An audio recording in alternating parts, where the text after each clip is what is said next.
Convicciones. Breves miradas a la verdad.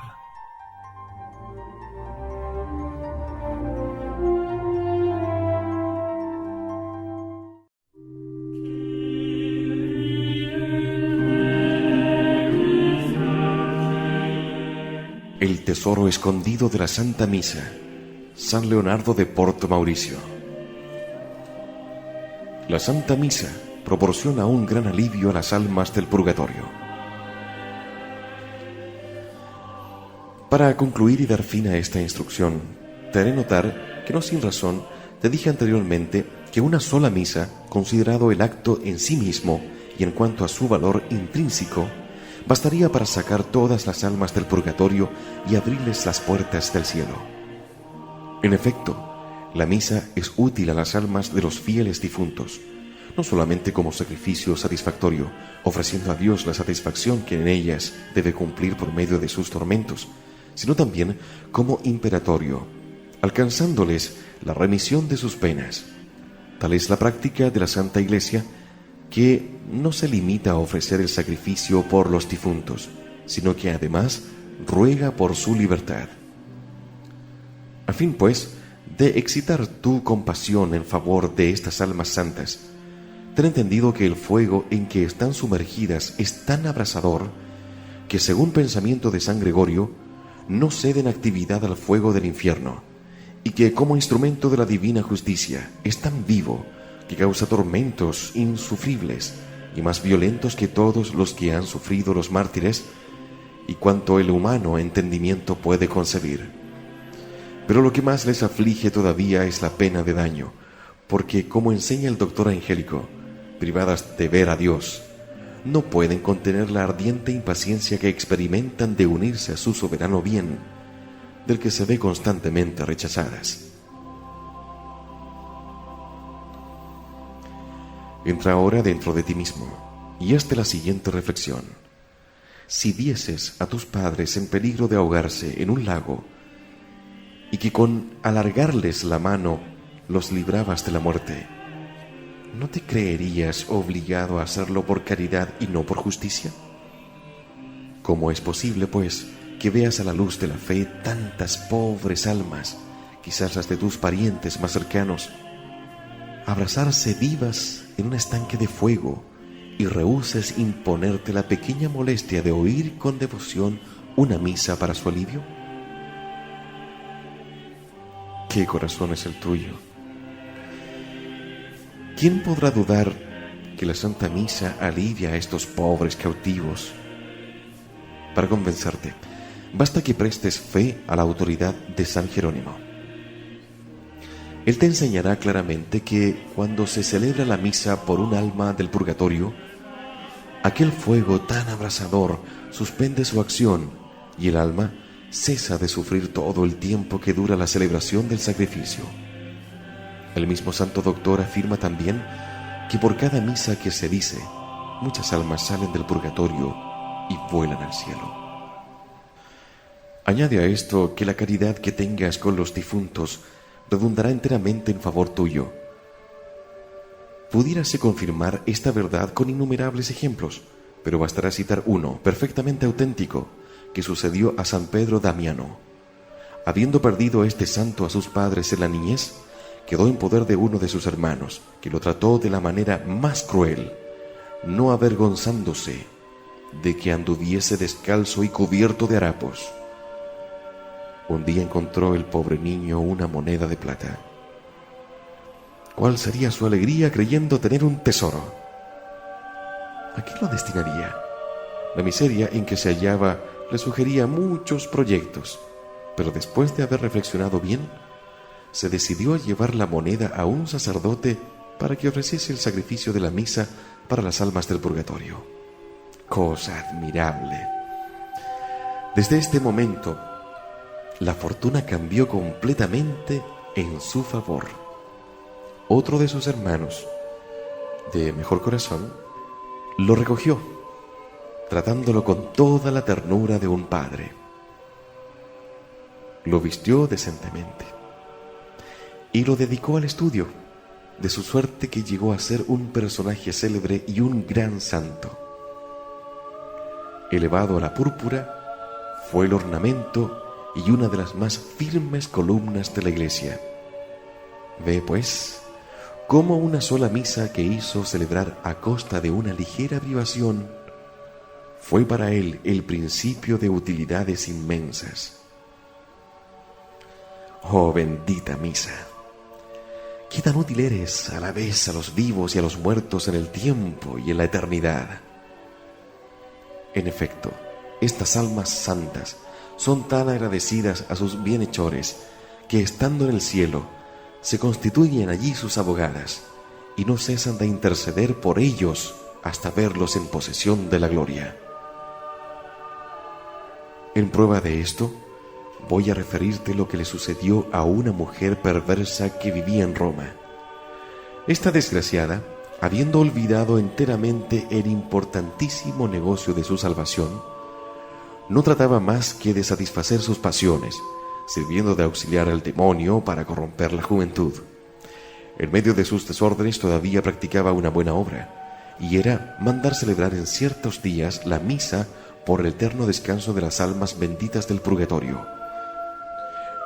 Efecto de las oraciones de estas almas santas, como se cree piadosamente, sintióse un día aquella infeliz mujer sorprendida por un dolor de sus pecados tan amargo que de repente, y abandonando el infame lugar donde se encontraba, fue a postrarse a los pies de un celoso sacerdote para hacer su confesión general.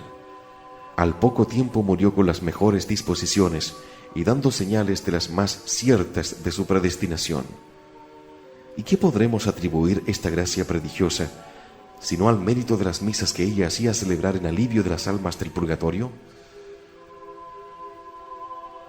Despertemos, pues, del letargo de nuestra indevoción, y no permitamos que los publicanos y mujeres perdidas se nos adelanten en conseguir el reino de Dios.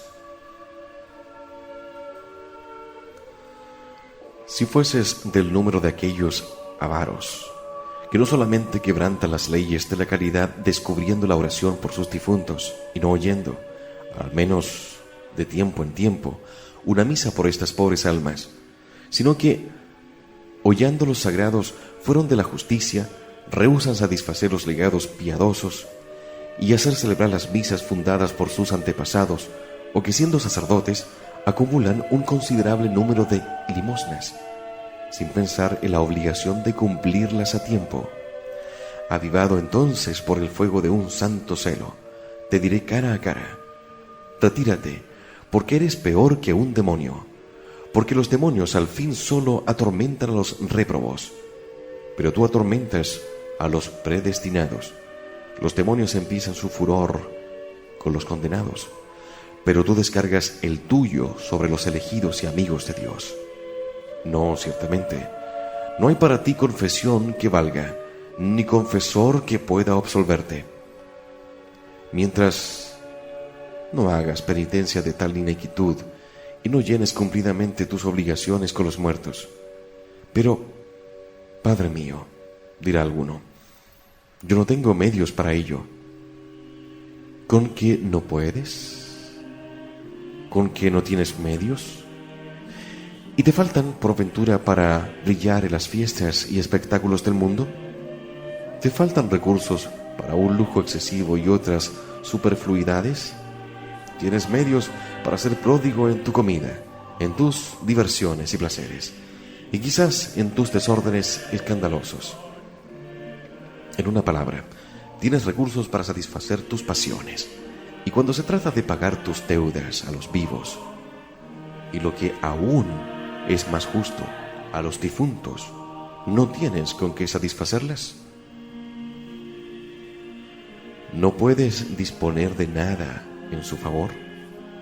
Ah, te comprendo. Es que no hay en el mundo quien examine esas cuentas, y te olvidas en este asunto de que te las ha de tomar Dios. Continúa, pues, consumiendo la hacienda de los muertos, los legados piadosos, las rentas destinadas al santo sacrificio. Pero ten presente que hay en las Santas Escrituras una amenaza profética registrada contra ti, amenaza de terribles desgracias, de enfermedades, de reveses, de reputación, Es palabra de Dios, y antes que ella deje de cumplirse faltarán los cielos y la tierra. La ruina, la desgracia y males irremediables descargarán sobre las casas de aquellos que no satisfacen sus obligaciones para con los muertos. Recorre el mundo, y sobre todo los pueblos cristianos, y verás muchas familias dispersas, muchos establecimientos arruinados, muchos almacenes cerrados, muchas empresas y compañías en suspensión de pagos, muchos negocios frustrados, quiebras sin número, inmensos trastornos y desgracias sin cuento. Ante este cuadro tristísimo, exclamarás sin duda: pobre mundo, infeliz sociedad. Ahora bien, si buscas el origen de todos estos desastres, hallarás que una de las causas principales es la crueldad con que se trata a los difuntos, descuidando el socorrerlos como es debido, y no cumpliendo los legados piadosos. Además, se cometen una infinidad de sacrilegios. Es profanado el santo sacrificio y la casa de Dios. Según la enérgica expresión del Salvador, es convertida en una cueva de ladrones. Y después de esto, ¿quién se admirará de que el cielo envíe sus azotes, el rayo, la guerra, la peste, el hambre, los temblores de tierra y todo género de castigos? ¿Y por qué así? Devoraron los bienes de los difuntos, y el Señor descargó sobre ellos su pesado brazo. Con razón, pues, el cuarto concilio de Cartago declaró excomulgados a estos ingratos, como verdaderos homicidas de sus prójimos, y el concilio de Valencia ordenó que los echase de la iglesia como a infieles. Todavía no es este el mayor de los castigos que Dios tiene reservado a los hombres sin piedad para con sus difuntos. Los males más terribles les esperan en la otra vida. El apóstol Santiago nos asegura que el Señor juzgará sin misericordia y con todo el rigor de su justicia a los que no han sido misericordiosos con sus prójimos vivos y muertos.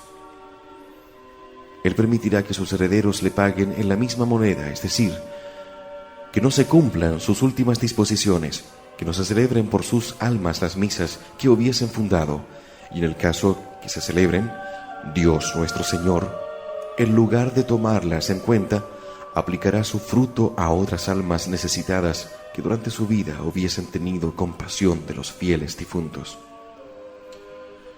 Escucha el siguiente admirable suceso que se lee en nuestras crónicas y que tienen una íntima conexión con el punto de doctrina que venimos explicando. Aparecióse un religioso después de muerto a uno de sus compañeros y le manifestó los agudísimos dolores que sufría en el purgatorio por haber descuidado la oración en favor de los otros religiosos difuntos, y añadió que hasta entonces ningún socorro había recibido, ni de las buenas obras practicadas, ni de las misas que se le habían celebrado para su alivio, porque Dios, en justo castigo de su negligencia, había aplicado su mérito a otras almas que durante su vida habían sido muy devotas de las del purgatorio. Antes de concluir la presente instrucción, permíteme que arrodillado y con las manos juntas te suplique encarecidamente que no dejes pasar lo que te he dicho, sin haber tomado antes la firme resolución de hacer en lo sucesivo todas las diligencias para oír a mandar celebrar la Santa Misa con tanta frecuencia como tu estado y ocupaciones lo permitan. Te lo suplico, no solamente por el interés de las almas de los difuntos, sino también por el tuyo, y esto por dos razones. Primera, a fin de que alcances la gracia de una buena y santa muerte, pues opinan constantemente los teólogos que no hay medio tan eficaz que la Santa Misa para conseguir este dichoso término. Nuestro Señor Jesucristo reveló a Santa Matilde que aquel que tuviese la piadosa costumbre de asistir devotamente a la Santa Misa sería consolado en el instante de la muerte con la presencia de los ángeles y santos. Sus abogados que le protegerían contra las acechanzas del infierno. Ah, qué dulce será tu muerte si durante la vida has oído misa con devoción y con la mayor frecuencia posible. La segunda razón que debe moverte a asistir al santo sacrificio es la seguridad de salir más pronto del purgatorio y volar a la patria celestial. Nada hay en el mundo como las indulgencias y la Santa Misa para alcanzar el precioso favor, la gracia especial de ir derechamente al cielo sin pasar por el purgatorio, o al menos sin estar mucho tiempo en medio de sus abrasadoras llamas. En cuanto a las indulgencias, los sumos pontífices las concedieron pródigamente a los que asisten con devoción a la Santa Misa. En cuanto a la eficacia de este divino sacrificio para apresurar la libertad de las almas del purgatorio, creemos haberla demostrado suficientemente con lo que dijimos anterior. En todo caso, y para convencernos de ello, debería bastar el ejemplo y autoridad del venerable Juan de Ávila. Hallábase en los últimos instantes de su vida este gran siervo de Dios, que fue en su tiempo el oráculo de España, y preguntado qué era lo que más ocupaba su corazón y qué clase de bien sobre todo deseaba se le proporcionase después de su muerte. Misas, respondió el venerable moribundo, misas, misas.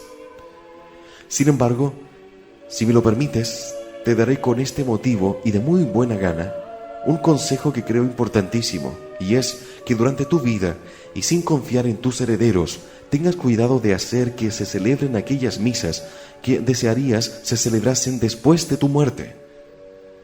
Y tanto más, cuanto que San Anselmo nos enseña que una sola misa oída o celebrada por las necesidades de nuestra alma, mientras vivimos, nos será más provechosa que 1000 celebradas después de nuestra muerte. Así lo comprendió un rico comerciante de Génova que, hallándose en el artículo de su muerte, no tomó disposición alguna para el alivio de su alma. Todos se admiraban de que un hombre tan opulento, tan piadoso y caritativo con todo el mundo, fuese tan cruel consigo mismo. Pero al proceder, después de su muerte, al examen de sus papeles, se encontró un libro en donde había anotado todas las obras de caridad que había practicado para la salvación de su alma. Para misas que hice celebrar por mi alma, 2000 liras. Para dotes de doncellas pobres, 10.000 liras. Para el Santo Hospital, 200. Aquel que desee el bien, hágaselo a sí mismo mientras vive, y no confíe en los que le sobrevivan. En Italia es muy popular este proverbio: más alumbra una vela delante de los ojos que una gran antorcha a la espalda.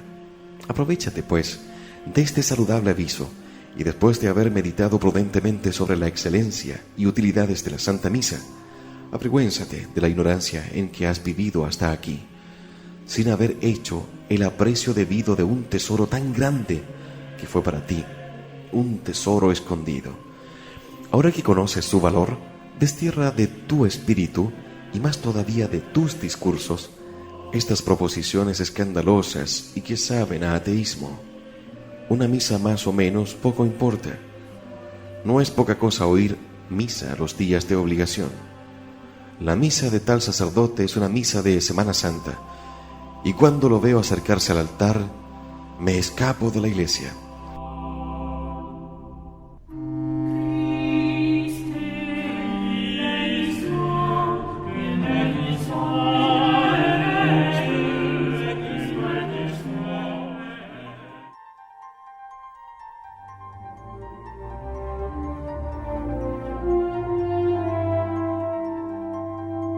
Convicciones. Breves miradas a la verdad.